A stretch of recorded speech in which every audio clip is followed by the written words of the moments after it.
ಕೇಳ್ರಿ ನೀವು. ಅವ್ರು ಮದುವೆಕಿನ್ನ ಮುಂಚೆ ಬಹಳ ಜೀವ ಇರ್ತಾರ, ಮದುವೆ ಆದ್ಮೇಲೆ ಇದ್ರ ಮುಖನ ನೋಡಕ್ ಹೋಗೋದಿಲ್ಲ. ಅವ್ರು ಕೇಳ್ರಿ, ಅವ್ರು ಹೇಳ್ತಿರ್ತಾರ, ನಾ ಇದಕ್ಕೆಷ್ಟು ಪೂಜೆ ಮಾಡಿದ್ನಪ್ಪ ಇದನ್ನು ಪಡ್ಕೋಬೇಕಂತ. ನಾನು ಇದನ್ನು 16 ಸೋಮವಾರ ವೃತ್ತ ಮಾಡಿ ಹೇಳಿದ್ದೇನೆ. ನಾನು ಇದನ್ನು ಪಡ್ಕೋಬೇಕಂತ ಮಾಡಿದ್ದು 16 ಸೋಮವಾರ, ಇದು ಸಿಕ್ಕಿದ್ದು ಸುಳಿ ಸುಮಾರು ಇದ್ದಿದ್ದು ಸಿಕ್ಕೈತಿದ್ದ. ನಾನು ಇದನ್ನು ಪೂಜೆ ಮಾಡಿದ್ದು 16 ಸೋಮವಾರ, ಇದು ಸಿಕ್ಕಿದ್ದು ಸುಳಿ ಸುಮಾರು ಇದ್ದು ಸಿಕ್ಕೈತಿ ನಮಗ್. ಅವ್ರ ಕಂಪ್ಲೇಂಟ್. ನೀವು ಇವ್ರಿಗೆ ಕೇಳ್ರಿ, ಎಷ್ಟ್ರಿ ಅಜ್ಜಾರ, ಅವ್ರ ಅಪ್ಪಗೆ ಹೋಗಿ ಹೇಳ್ತಾನೆ, ಇವ್ರು ಎಷ್ಟು ಹೇಳಕತ್ತೀನಿ, ತಿದ್ದಕತ್ತೀನಿ, ಇಷ್ಟು ಹೇಳಿದ್ರು ತಿದ್ದುಕೊಳ್ಳುವಲ್ರಿ. ಅವ ಅಪ್ಪ ಹೇಳ್ತಾನೆ, ಮಗನ ಯಾಕೆ ತಿದ್ದಕ್ಕೆ ಹೋಗ್ತಿ ಅವ್ರನ್ನ? ಈ ತಿದ್ದಬೇಕನ್ನುವ ಯುದ್ಧದೊಳಗ ನಮ್ಮಜ್ಜ ನಮ್ಮಪ್ಪ ವೀರಮರಣವನ್ನ ಅಪ್ಪ್ಯಾರ, ನೀರ ಯಾಕೆ ತಿದ್ದಕ್ಕೆ ಹೋಗ್ತಿದ್ದ? ಅಂದ್ರೆ ಒಂದು ಸಣ್ಣ ಮನಿ ಚಲೋ ಇರ್ಬೇಕಾದ್ರೂ ಎದ್ಯಾಗ ಪ್ರೇಮ ಇರ್ಬೇಕಾಗ್ತಿತ್ತು. ಒಂದು ಮನಿ ಚಲೋ ಇರ್ಬೇಕಾದ್ರೆ ಪ್ರೇಮ ಇರ್ಬೇಕು, ಒಂದು ಊರು ಚಲೋ ಇರ್ಬೇಕಾದ್ರೆ ಪ್ರೇಮ ಇರಬೇಕು, ದೇಶ ಚಲೋ ಇರ್ಬೇಕಾದ್ರೆ ಪ್ರೇಮ ಇರಬೇಕಾಗ್ತದೆ. ನಮಗೆ ಆಗ್ಲಾರ್ದವ್ರು ಇಲ್ಲಿ ಇರಬಾರ್ದಂದ್ರೆ ನಡೆಯುವುದಿಲ್ಲ ಜಗತ್ತಷ್ಟು. ಅವ್ರ ಪಾಡಿಗೆ ಅವ್ರು ಇರೋದು, ನಮ್ಮ ಪಾಡಿಗೆ ನಾವು. ಈಗ ಒಂದು ದೊಡ್ಡ ತೆಂಗಿನ ಗಿಡ ಬೆಳೆದಿರ್ತೈತಿ, ತೆಂಗಿನ ಗಿಡದ ಮಗ್ಳು ಒಂದು ಕಾರಿ ಕಂಟಿ ಬೆಳೆದಿತ್ತಂದ್ರೆ ತೆಂಗಿನ ಗಿಡ ಏನ್ರ ಇದು ನನ್ನ ಮಗ್ಳು ಇಷ್ಟು ಚಲೋ ಅದಾರ ಮಂದಿ, ಇದು ಕಾರಿ ಕಂಟಿ ಯಾಕೆ ಬೆಳೆದಿತ್ತಂತ ಏನ್ರ ಚಿಂತೆ ಮಾಡ್ತೈತೆ ಅನ್ನೋದು. ಆ ತೆಂಗಿನ ಗಿಡಕ್ಕೆ ಯಾಕೆ BP ಶುಗರ್ ಬಂದಿಲ್ಲ ಅಂದ್ರೆ ತನ್ನ ಪಾಡಿಗೆ ತಾನು ಬೆಳಿತೈತಿ, ಉಳ್ದವ್ರು ಬೆಳೆಯೋರ ಪಾಡಿಗೆ ಬೆಳೆಯಕ್ ಬಿಡ್ತೈತಿ. ನಮಗೆ ಯಾಕೆ BP ಶುಗರ್ ಬರ್ತಾವಂದ್ರೆ ನಮ್ಮ ಪಾಡಿಗೆ ನಾವು ಬೆಳಿತಿರ್ತೀವಿ, ಆದ್ರೆ ನಮ್ಮ ಮಗ್ಳು ಯಾರು ಬೆಳಿಬಾರ್ದು ಅಂತೀವಿ, ಅದಕ್ಕೆ BP ಶುಗರ್ ಬರ್ತಾವ ನಮಗಷ್ಟು. ಎಲ್ಲರೂ ಅವ್ರ ಪಾಡಿಗೆ ಅವ್ರು ಬೆಳೆಯೋದು, ನಮ್ಮ ಪಾಡಿಗೆ ನಾವು ಬೆಳೆಯೋದು, ಅವ್ರ ಪಾಡಿಗೆ ಅವ್ರು ಸಂತೋಷ ಪಡೋದು, ನಮ್ಮ ಪಾಡಿಗೆ ನಾವು ಸಂತೋಷ ಪಡೋದು. ನಮಗೆ ಆಗ್ಲಾರ್ದವ್ರು ಒಟ್ಟ ನಮಗೆ ಕಣ್ಣೆದ್ರಿಗೆ ಇರಬಾರ್ದು ಅಂದ್ರೆ ಈ ಜಗತ್ತು ನಡೆಯುವುದಿಲ್ಲ.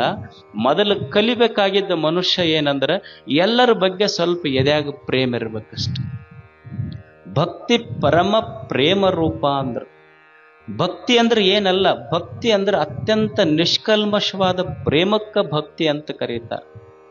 ಮನುಷ್ಯ ನನಗೆ ಒಟ್ಟ ಹಿಡಿಸ್ಲಾರ್ದು ಈ ಜಗತ್ನಾಗ ಇರಬಾರ್ದಂದ್ರೆ ನಡೆಯುವುದಿಲ್ಲ. ಇಲ್ಲಿ ಎಲ್ಲರ ಕಾಲ ಒಮ್ಮೆ ಇವ್ರ ಕಾಲ, ಒಮ್ಮೆ ಅವ್ರ ಕಾಲ ಬರ್ತಿರ್ತದೆ. ಈಗ ಒಂದು ನಂಬರ್ ಐತಿಲ್ಲ, ಒಂದಕ್ಕಿಂತ ದೊಡ್ಡದು ಯಾವುದು? 2 ದೊಡ್ಡದಾಗ್ತೈತಿ. ಅದು 2 ಒಂದಕ್ಕೆ ಬಂದು ಕಪಾಳ ಹೊಡಿತಂತ, ನೀ ಇರೋದು ಇಟ್ಟದಿ, ನನ್ನ ಮಗ್ಗಲ್ ಬಂದು ಕೊಡ್ತಿ ಅಂತ ದೂರ ಸರಿ ಅಂತ. ಅದು ದೂರ ಸರಿತದ. 3 ಐತಲ್, 3 ಬಂದು 2ಕ್ಕೆ ಕಪಾಳ ಹೊಡಿತು, ನೀ ಸಣ್ಣವದಿ ದೂರ ಸರಿ ಅಂತ. 4 ಬಂದು ಅದು ಹೊಡಿತು. 5, 6, 7 ಎಲ್ಲವೂ ಒಂದಕ್ಕೆ ಏನ್ ಮಾಡ್ತಾನೆ, ನೀ ಭಾಳ ಸಣ್ಣವದಿ ದೂರ ಸರಿ, ಭಾಳ ಸಣ್ಣವದಿ ಸರಿ ಅಂತ. 9 ಇತ್ತಲ್ ನಂಬರ್, ಅದು ಬಂದು ಒಂದಕ್ಕೆ ಕಪಾಳ ಹೊಡಿತು, ಇಟ್ಟದೇ ಮಗ್ಗಲ್ ಬಂದು ಕೂಡ್ತೀಯನಂತ. ಅದು ಪಾಪ ಜೂರ್ ಸರಿತು. ಒಂದು ದೂರ ಸರಿದ್ ಏನ್ ಮಾಡ್ತಂದ್ರ, ಒಂದು ಹೋಗಿ ಆ ಪೂಜಿ ಹತ್ತಿರ ಕುಂತದ, ಒಂದು ಹೋಗಿ 0 ಹತ್ತಿರ ಕುಂತಿದ್ದಕ್ಕ 1 10 ಆತು, ಅವಾಗ 9 ಮೆತ್ತಗಾಗಿತ್ತಂತ. ಅಂದ್ರೆ ನಾವ ಬಹಳ ದೊಡ್ಡವರು, ನಮಗಾಗ್ಲಾರ್ದವ್ರು ಯಾರು ಮಗ್ಗಲ್ ಇರಬಾರ್ದು ಅಂದ್ರೆ ಈ ಜಗತ್ತಿನೊಳಗೆ ನಡೆಯುವುದಿಲ್ಲ. ಎಲ್ಲರಿಗೆಲ್ಲರೂ ಬೇಕು, ಎಲ್ಲರಿಗೆಲ್ಲರೂ ಪ್ರೀತಿ ಮಾಡಬೇಕಾಗ್ತೈತಿ. ಎದ್ಯಾಗ ಒಂದಿಷ್ಟು ಪ್ರೇಮ ಇರಬೇಕು ಮನುಷ್ಯಾಗ. ಇದು 1ನೇದು. ಪ್ರೇಮ ದೊಡ್ಡದು ಮಾಡ್ತೈತಿ ಜಗತ್ನಾಗ. ಏನಾದ್ರೂ ದೊಡ್ಡದು ಮಾಡುವುದಿದ್ರ ಪ್ರೇಮ. ಈಗ ನೀವು ಹೋಟೆಲ್ದಾಗ ಊಟ ಮಾಡಿ ಬರ್ತೀರಿ, ಹೋಟೆಲ್ನಾಗ ನಿಮಗೆ ಎಷ್ಟು ಏನು ರೊಕ್ಕ ಕೊಟ್ಟರು ಬೇಕಾದದ್ದು ಕೊಡ್ತಾರೆ, ಬೇಡಾದದ್ದು ಕೊಡ್ತಾರೆ. ಉಣಬೇಕಾದದ್ದು ಉಣಿಸ್ತಾರ, ಉಣಬಾರ್ದು ಉಣಿಸ್ತಾರ. ಕುಡಿಬೇಕಾದದ್ದು ಕುಡಿಸ್ತಾರ, ಕುಡಿಲಾರ್ದನ್ನು ಕುಡಿಸಿ ಕಳಿಸ್ತಾರ ಅವ್ರು. ನೀವು ಹೋಟೆಲ್ದಾಗ ಅಷ್ಟು ರೊಕ್ಕ ಕೊಟ್ಟು ಒಂದು ಮೆನ್ಯೂ ಕೊಡ್ತಾರ, ಒಂದು ಸೆಲ್ಯೂಟ್ ಹೊಡಿತಾರ, ಅದನ್ನ ತಗೊಂಡು ಊಟ ಮಾಡಿ ಬರ್ತೀರಿ. ಹೋಟೆಲ್ದಾಗ 1000 ರೂಪಾಯಿ ಕೊಟ್ಟು ಊಟ ಮಾಡಿ ಬಂದಿರಿ, ಮನಿಗೆ ಬಂದ ಕೂಡಲೇ ಮುದುಕಿ ತಾಯಿ ಎದಾಳಲ್ಲ, ನಿಮಗೇನು ಸೆಲ್ಯೂಟ್ ಹೊಡಿದಿಲ್ಲ, ನಿಮಗೇನು ಮೆನ್ಯೂ ಕೊಡೋದಿಲ್ಲ, ಏನೂ ಇಲ್ಲ. ಮುದುಕಿ ಒಂದಿಷ್ಟು ಕಟಿ ರೊಟ್ಟಿ, ಪುಂಡಿ ಪಲ್ಯ, ಒಂದಿಷ್ಟು ಚಟ್ನಿ ಹಚ್ಚಿ ಕೊಡ್ತೈತಿ. ಯಾವಾಗ ಸಂತೋಷ ಅಂತ ಹೇಳಿ? ಹೋಟೆಲ್ದಾಗ ಉಂಡು ಬಂದಾನ, ಅವೇ ಒಂದು ಅರ್ಧ ರೊಟ್ಟಿ ತಿನ್ನಂದ್ರ ಉಂಡಿದ್ದು ಮರ್ತಾನ, ತಾಯಿದ್ದು ಉಣಿಸೈತಲ್ಲ. ಯಾಕೆ ತಾಯಿ ಕೈಯ ನಡಿಗೆ ರುಚಿ ಆತು ಅಂದ್ರೆ ಹೋಟೆಲ್ದವನು ಉಣಿಸ್ಯಾನ, ತಾಯಿನೂ ಉಣಿಸ್ತಾಳ. ಯಾಕೆ ತಾಯಿ ಕೈಯ ನಡಿಗೆ ಅಷ್ಟು ರುಚಿ ಆತು ಅಂದ್ರೆ ಹೋಟೆಲ್ದವನು ಉಣಿಸ್ಯಾನಲ್ಲ, ತಾಯಿನೂ ಉಣಿಸ್ಯಾಳ, ಹೋಟೆಲ್ದವನು ಉಣಿಸ್ಯಾನ. ಹೋಟೆಲ್ದವನ ಕಣ್ಣ ನಿನ್ನ ಪಾಕಿಟ್ ಮೇಲಿತ್ತು, ತಾಯಿ ಕಣ್ಣು ಮಗನ ಮೇಲಿತ್ತು. ಮಗ ಉಂಡು ದೊಡ್ಡವಾಗಬೇಕು, ಅದಕ್ಕದು ಅಷ್ಟು ರುಚಿ ಆತ, ಅದ್ರಾಗ ಪ್ರೇಮ ಇತ್ತಷ್ಟು. ಹೋಟೆಲ್ನವನೊಳಗ ನಿಮ್ಮ ಬರೇ ಪಾಕಿಟ್ ಮೇಲಿತ್ತು ಅವನು ಗುರಿ, ತಾಯಿದು ಎದಿ ಮೇಲೆ ಮಗ ಉಂಡು ದೊಡ್ಡವಾಗಬೇಕು. ಎದ್ಯಾಗ ಪ್ರೇಮಿತ್ತು ತಾಯಿಯೊಳಗೆ. ಸದಯಂ ಹೃದಯಂ ಯಸ್, ಸ್ವಲ್ಪ ಎದ್ಯಾಗ ಸ್ವಚ್ಛ ಪ್ರೇಮ ಇರ್ಬೇಕಷ್ಟ. ಅಲ್ಲಿ ನಮ್ಮ ಪ್ರೇಮ ಹೆಂಗಂದ್ರೆ ವ್ಯಾವಹಾರಿಕ ಪ್ರೇಮಗಳಷ್ಟ. ನಾವು ಯಾಕೆ ಪ್ರೀತಿ ಮಾಡ್ತೀವಿ ಅಂದ್ರೆ ಇನ್ನೊಬ್ಬರ ಕಡೆಯಿಂದ ಏನಾರ ಸಿಗತೈತಿ ಅಂದ್ರೆ ಪ್ರೀತಿ ಮಾಡ್ತೀವಿ. ಅಕಸ್ಮಾತ್ ಅದು ಸಿಗ್ಲಿಲ್ಲ ಅಂದ್ರೆ ಅವ್ರನ್ನ ದ್ವೇಷ ಮಾಡ್ತೀವಿ ಅಷ್ಟೆ. ಈಗ ನಮ್ಮ ಸಂಬಂಧಗಳು ಕೆಡ್ತಾವ. ಯಾಕೆ ಕೇಳ್ತಾವ ಅಂದ್ರೆ ಅವ್ರ ಕಡೆಯಿಂದ ಏನಾದರೂ ಅಪೇಕ್ಷೆ ಪಡ್ತೀವಿ, ಸಿಕ್ತು ಚಲೋ ಇರ್ತೈತಿ, ಸಿಗದಿದ್ರೆ ಕೆಟ್ಟಿರ್ತೈತಿ ಅಷ್ಟೆ. ಅಂದ್ರೆ ನಮ್ಮ ಸಂಬಂಧಗಳು ಹೆಂಗಂದ್ರೆ ಏನೋ ಒಂದು ಅಪೇಕ್ಷೆಯಿಂದ ಪ್ರೇಮ ಮಾಡ್ತೀವಿ. ಆದ್ರೆ ತಾಯಿ ಪ್ರೇಮ ಹಂಗಲ್ಲ, ಅದು ಶುದ್ಧ ಪ್ರೇಮ, ಅದು ಪರಿಶುದ್ಧ ಪ್ರೇಮ. ಅದಕ್ಕೆ ಮನುಷ್ಯ ಮನೆ ಚಲೋ ಆಗಬೇಕಾಗಿತ್ತು ಅಂದ್ರೆ ಎದ್ಯಾಗ ಒಂದಿಷ್ಟು ಚಲೋ ಪ್ರೇಮ ಇರ್ಬೇಕಷ್ಟೆ. ನಾಲ್ಗೆ ಮೇಲೆ ಒಂದೆರಡು ಚಲೋ ಮಾತಿರ್ಬೇಕು. ಭಾಷಿತಂ ಸತ್ಯಭೂಷಿತಂ, ನಾಲಿಗೆ ಚಲೋದ್ ಹೇಳ್ತಿರ್ಬೇಕಾರೆ. ಈಗ ದೇವರು ಕಾಗೆ ಐತಿ, ಕಾಗಿಗೆ ಎಷ್ಟು ಅಕ್ಷರ ಕಲ್ಸ್ಯಾನ? ಏನಂತೈತಿ ಅದು? ಕಾ ಕಾ ಕಾ ಇಷ್ಟ ಒಂದ ಅಕ್ಷರ ಕಲ್ಸ್ಯಾನ. ಅದಕ್ಕೆ ಒಂದ ಅಕ್ಷರ ಕಲಿಸಿದ ಕಾಗೆ ಇಡೀ ತನ್ನ ಬಳಗಕ್ಕೆಲ್ಲ ಕರ್ಕೊಂಡು ಊಟ ಮಾಡ್ತೈತಿ. ಕೋಗಿಲೆಗೆ ಎಷ್ಟು ಅಕ್ಷರ ಕಲ್ಸ್ಯಾನ? ಬರೇ ಕೂ ಅಂತ ಒಂದು ಕಲ್ಸ್ಯಾನ, ಹಾಡ್ತೈತಿ. ಸ್ವರ ಸಾಮ್ರಾಟರು ಎಲ್ಲ ಅದಕ್ಕೆ ಕೋಗಿಲೆ ಅಂತ ಹಾಡು ಅಂತ ಹೊಂದಿಸ್ತಾರ. ಅದಕ್ಕೆ ಕಾಗಿಗೆ ಬರೇ ಕಾ ಅಂತ ಒಂದ ಅಕ್ಷರ ಕಲ್ಸ್ಯಾನ, ಎಲ್ಲರನ್ನ ಕರ್ಕೊಂಡು ಉಂಡೈತಿ. ಕೋಗಿಲೆಗೆ ಕು ಅಂತ ಒಂದ ಅಕ್ಷರ ಕಲ್ಸ್ಯಾನ, ಹಾಡು ಹಾಡೈತಿ, ಜಗತ್ತು ತನ್ಮಯ ಆಗೈತಿ. ಮನುಷ್ಯ ಚಲೋ ಆಗಲಿ ಅಂತ 49 ಮೂಲಾಕ್ಷರ ಕೊಟ್ಟ. ಇವ ಊರಿಗೆ ಬೆಂಕಿ ಹಚ್ಕೊಂತ ಅಡ್ಡಾಡಕತ್ತಾನ. ಇವ ಎಲ್ಲ 49 ಮೂಲಾಕ್ಷರ ಇಟ್ಟ ಇವ ಊರಿಗೆ ಮೂಲ ಕುಂತೀವ ಮನುಷ್ಯ. ಅಂದ್ರ ಒಂದು ಸಣ್ಣ ಸಣ್ಣ ಅಕ್ಷರ ಕಲಿಸಿದಂಥ ಪಶು ಪಕ್ಷಿ ಪ್ರಾಣಿಗಳು ಎಷ್ಟು ದೊಡ್ಡ ಮಟ್ಟಕ್ಕೆ ಹೋದು. ಇಷ್ಟು ಚಲೋ ಅಕ್ಷರ ಕೊಟ್ಟು ಭಾಷಾ ಕೊಟ್ಟು ಏನು ಕಲಿಸದ ಮನುಷ್ಯ ಕಲ್ತಿದ್ದೇನು ಅಂತ. ನಾಲ್ಗೆ ಮೇಲೆ 2 ಮಾತ. ಬಸವಣ್ಣವ್ರ ಕಲ್ಯಾಣ ಕಟ್ಟಿದ್ರಲ್ಲ, ಕಲ್ಯಾಣ ಎದರಿಂದ ಕಟ್ಟಿದ? ಏನು ದೊಡ್ಡ ದೊಡ್ಡ ಬಂಗ್ಲೆ ಕಟ್ಟಿದ್ರೇನು? ಅಥವಾ ನಿಮಗೇನಾದರೂ ಉಚಿತವಾಗಿ ಏನಾದರೂ ಕೊಡ್ತೀವಂತ ಹೇಳಿದ್ರೇನು? ಮತ್ತು ಕಲ್ಯಾಣ ಎದರಿಂದ ನಿರ್ಮಾಣ ಆಯ್ತು? ಎಲ್ಲಿಂದ ಬಂದ್ರು? ಕಾಶ್ಮೀರದಿಂದ ಸಾಮ್ರಾಜ್ಯವನ್ನು ತ್ಯಾಗ ಮಾಡಿ ಕಲ್ಯಾಣಕ್ಕೆ ಬಂದ್ರು. ಅಫ್ಘಾನಿಸ್ತಾನದಿಂದ ಕಲ್ಯಾಣಕ್ಕೆ ಬಂದ್ರು. ಏನು ಇಂಟರ್ನೆಟ್ ಇರಲಿಲ್ಲ, ಫೇಸ್ಬುಕ್ ಇರಲಿಲ್ಲ, ಏನೂ ಇರಲಿಲ್ಲ. ಅವಾಗ ಅಫ್ಘಾನಿಸ್ತಾನದಿಂದ ಕಲ್ಯಾಣಕ್ಕೆ ಬಂದ್ರು.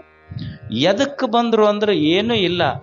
ಬಸವಣ್ಣ ಕಲ್ಯಾಣ ಕಟ್ಟಿದ್ದು ಬರೇ ನಾಲಿಗೆ 2 ಮಾತುಗಳು. ಯಾರು ಕಾಣ್ತಾರ ಕಂಡವರಿಗೆಲ್ಲ ಶರಣು ಶರಣಾರ್ಥಿ ಅನ್ನುವ 2 ಶಬ್ದ ಕಲ್ಯಾಣವನ್ನೇ ನಿರ್ಮಾಣ ಮಾಡಿತ್ತು. ಬರೀ 2 ಶಬ್ದ ಅಲ್ಲ. ನೋಡಿ, ನನ್ನ ಮೈಯಾಗ ಬಹಳ ಶಕ್ತಿ ಐತಂತ ತಿಳ್ಕೊಂಡು ಹೋಗಿ 10 ಮಂದಿಗೆ ಹೊಡಿಬಹುದು. ನಾನು ಈ ಶಕ್ತಿ ಅಷ್ಟ ಸಾಮರ್ಥ್ಯ ಐತೇನಿದ್ರೆ ದೇವ್ರು ಕೊಟ್ಟಿದ್ದು. ಹೊಡಿಬಹುದು, 10 ಮಂದಿ ಕೆಳಗೆ ನಿಂತ 10 ಮಂದಿಗೆ ಹೊಡಿಬಹುದು. ದೇವ್ರು ಇದಕ್ಕಷ್ಟೇ ಸಾಮರ್ಥ್ಯ ಕೊಟ್ಟಿಲ್ಲ. ನೀ ಮ್ಯಾಲ ಬಂದು ಶರಣು ಶರಣಾರ್ಥಿ ಅಂದ್ರೆ ಕೆಳಗಿದ್ದು ಹೊಡೆದಾಡಿದ್ರೆ 10 ಮಂದಿಗೆ ಮುಟ್ಟಬಹುದಿತ್ತು. ಮ್ಯಾಲ ಬಂದು ಶರಣು ಶರಣಾರ್ಥಿ ಅಂದ್ರೆ 10,000 ಮಂದಿಗೆ ಮುಟ್ಟಗೋಬಹುದು. ಅಷ್ಟು ಶಕ್ತಿ ದೇವ್ರಿಗೆ ಕೈಯೊಳಗಿಟ್ಟಾನಲ್ಲ. ಅದಕ್ಕೆ ನಾಲ್ಗೆ ಮೇಲೆ 2 ಚಲೋ ಮಾತ. ಬಸವಣ್ಣವ್ರು ಕಲಿಸಿದ್ದು ಇದನ್ನೇ ಅಲ್ಲ ಎಲ್ಲರಿಗೂ. ಅವರೆಲ್ಲ ಶರಣರು ಹೆಂಗಾದ್ರು ಅಂದ್ರೆ ಏನೂ ಮಾಡಿರ್ಲಿಲ್ಲ. ಅವ್ರು ಏನರ ಎಕ್ಸ್ಟ್ರಾ ಮಾಡಿದ್ರೆ ಏನೂ ಇಲ್ಲ. ಸ್ವಲ್ಪ ಎದೆಯಾಗ ಪ್ರೇಮ, ನಾಲ್ಗೆ ಮೇಲೆ 2 ಚಲೋ ಮಾತ, ಕೈಯಾಗ ಕೆಲಸ. ನಾಲ್ಗೆ ಮೇಲೆ ಚಲೋ ಮಾತಿರ್ಬೇಕು. ಪ್ರೀತಿ ಅನ್ನುವ ಶಬ್ದ ಏನಿದೆಯಲ್ಲ, ಇವರು ವಾಸ್ತವದಲ್ಲಿ ಯಾರನ್ನೂ ಏನನ್ನೂ ಪ್ರೀತಿಸಿಲ್ಲ. ಎಲ್ಲಿವರೆಗೆ ತಾನು ಪ್ರೀತಿಸುವ ವಸ್ತು ಅವರಿಗೆ ಸುಖ ಕೊಡ್ತೈತಲ್ಲ, ಅದಕ್ಕೆ ಪ್ರೀತಿ ಮಾಡ್ತಾರ. ಯಾವಾಗ ಅದು ಸುಖ ಕೊಡೋದಿಲ್ಲ ಅಂತ ಗೊತ್ತಾಯ್ತು, ಅದನ್ನು ಪ್ರೀತಿ ಮಾಡೋದಿಲ್ಲ ಅವರು. ಆ ವಸ್ತುವಿನ ಮೇಲಿನ ಪ್ರೀತಿಯಿಂದಲ್ಲ, ತನಗೆ ಸುಖ ಕೊಡ್ತೈತಂತ ಪ್ರೀತಿ ಮಾಡ್ತಾರೆ ಅಷ್ಟೆ. ತಾನು ಪ್ರೀತಿಸುವ ವಸ್ತು ಅದು ಸುಖ ಕೊಡೋದಿಲ್ಲ ಅಂತ ಗೊತ್ತಾಯ್ತು, ಅದನ್ನು ಪ್ರೀತಿ ಮಾಡೋದಿಲ್ಲ ಅವರು. ಈಗ ಅಪ್ಪಿರ್ತಾನೆ, ಸಣ್ಣ ಮಗು ಇರ್ತೈತೆ, ಎಷ್ಟು ಪ್ರೀತಿ ಮಾಡ್ತಿರ್ತಾನಪ್ಪ.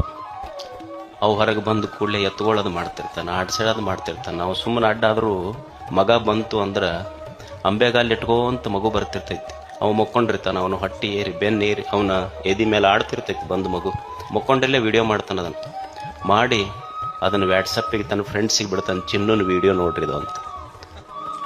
ಹೊಟ್ಟಿ ಮೇಲೆ ಎದಿ ಮೇಲೆ ಈಗ ಅಂಬೆಗಾಲಿ ಇಟ್ಟು ಅಡ್ಡಾಡುವಾಗ ವ್ಯಾಟ್ಸಪ್ ಮಾಡಿ ಫ್ರೆಂಡ್ಸಿಗೆ ಬಿಟ್ಟು ಚಿನ್ನನ ವಿಡಿಯೋ ಅಂತ.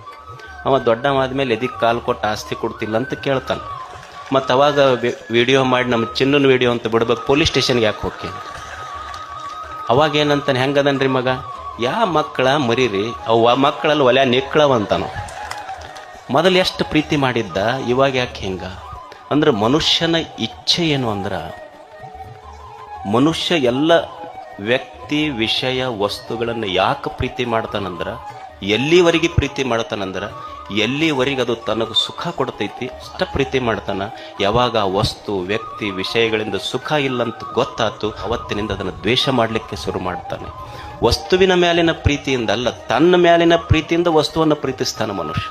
ಎಷ್ಟು ವೈಜ್ಞಾನಿಕ ವಿಶ್ಲೇಷಣೆ ಋಷಿಗಳದು. ಅಂದ್ರೆ ನಮ್ಮ ಪ್ರೀತಿ ಪ್ರೇಮ ಅನ್ನೋದೇನಿದೆಯಲ್ಲ, ಇದು ವ್ಯಾವಹಾರಿಕ ಪ್ರೇಮ. ನಮ್ಮದು ವ್ಯಾವಹಾರಿಕ ಪ್ರೇಮ ಐತಿ.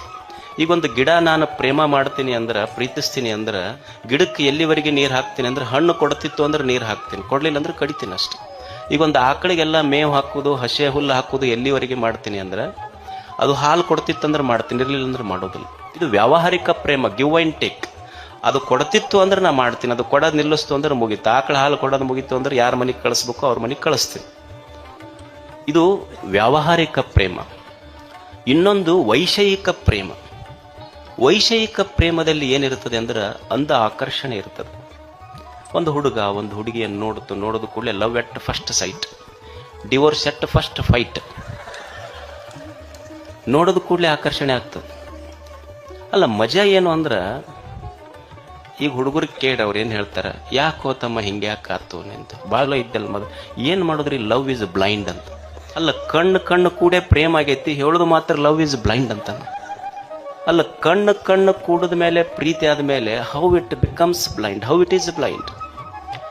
ಯಾಕೆ ವೈಷಯಿಕ ಪ್ರೇಮ ಕುರುಡಾತು ಅಂದ್ರೆ, ನೀವು ನೋಡ್ರಿ, ಆ ಹುಡುಗ ಹುಡುಗಿಯನ್ನು ನೀವು ಕೇಳ್ರಿ,